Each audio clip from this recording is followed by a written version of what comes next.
Eräänä päivänä, kun herra Muttisen alkoi tehdä mieli pannukakkua, tapahtui jotain eriskummallista. Heipä hoi, on pannukakku kovin ravitsevaa. Kerää vaahteraisen siirapin herkullista niin, sanoi herra Muttinen. Käännä vielä kerran ja nam. Mutta pannukakku ei pudonnutkaan pannuun, vaan lensi ulos avoimesta ikkunasta ja kauas pois. Se ei pitänyt vaahterasiirapista, liian makeaa ja tahmaista.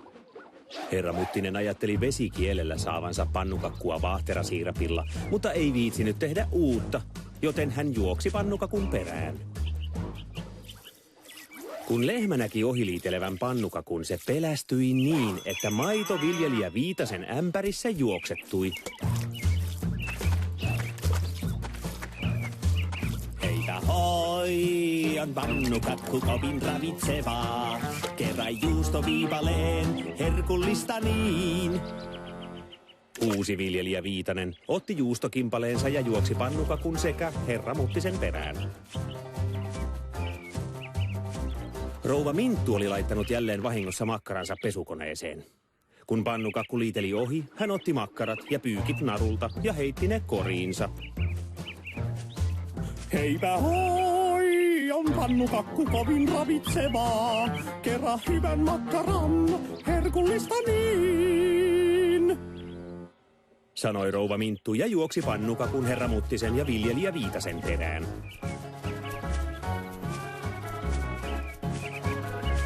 Kapteeni Karski oli juuri istahtanut kalastamaan lounasta. Kalaa vaalealla kalalla, hän mietiskeli, tai kalaa punaisella kalalla, tai kalaa oranssilla kalalla, tai kalaa... Juuri silloin pannukakku liiteli ohi, väistäen täpärästi onkivavan. heipä hoi, on pannukakku kovin ravitsevaa. Kerää pikkukalan, herkullista niin, huusi kapteeni Karski ja juoksi pannukakun herra Muttisen, viljelijä Viitasen ja rouva Mintun perään.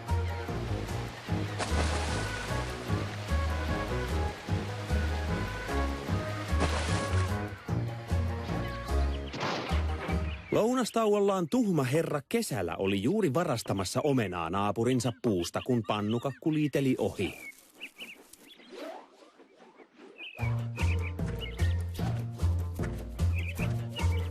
heipä hoi, on pannukakku kovin ravitsevaa.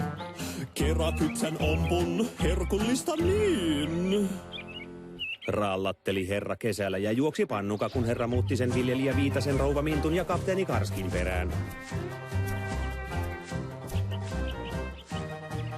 Aune oli rikkonut jo 3 kananmunaa, kun pannukakku ilmestyi kuin tyhjästä ja lensi suoraan läpi hänen jonglöörausharjoittelunsa. Nyt hän oli rikkonut 4 munaa. heipä hoi, on pannukakku kovin ravitsevaa. Kerää kananmunan, herkullista niin,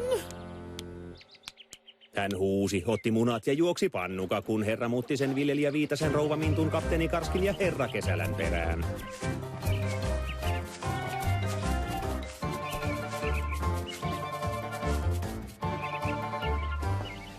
Kenraali oli harjoittelemassa patsastelua muistomerkkiään varten, kun hänen nenänsä alkoi väristä pannukakun herkullisesta tuoksusta ja hänen patsastelutorninsa huojua. heipä hoi, on pannukakku kovin ravitsevaa. Kerää banaanin, herkullista niin, Huusi kenraali ja juoksi pannukakun herra Muttisen, viljelijä Viitasen, rouva Mintun, kapteeni Karskin, herra Kesälän ja Aunen perään.